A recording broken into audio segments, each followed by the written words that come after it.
Je suis sapeur-pompier depuis quelques années maintenant. C'est la première fois qu'on assiste à une crise aussi généralisée qui touche toutes les couches de la société, tous les domaines d'activité et tout le territoire national.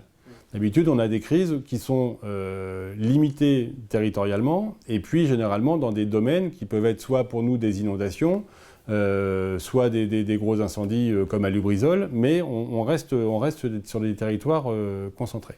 Le nombre d'interventions que nous avons fait dans le cadre du Covid, qui aujourd'hui est à peu près de 5500 interventions, ce sont principalement des interventions dans lesquelles on est déclenché pour des suspicions de Covid, parce qu'évidemment on n'a pas de test embarqué, et puis on part principalement pour les détresses respiratoires, pour des gènes respiratoires, ou pour des symptômes qui correspondaient au Covid. On a assuré la sécurité comme on le fait au quotidien par les équipements de protection individuelle. Le masque, les lunettes, la blouse, les gants, ça ce sont des équipements que l'on possède déjà au quotidien pour un certain nombre d'interventions. Donc on avait ces équipements, les sapeurs-pompiers sont aguerris à porter ces équipements.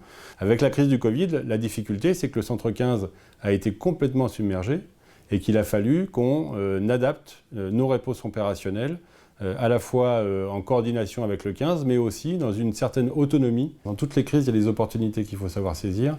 Et cette crise du Covid nous a ouvert un certain nombre d'opportunités dans le fonctionnement avec le SAMU, à être les yeux et les oreilles du SAMU, à être capable d'aller transporter nos victimes à l'hôpital en toute confiance vis-à-vis du SAMU, sans pour autant que le SAMU nous demande systématiquement ce qu'avait la victime.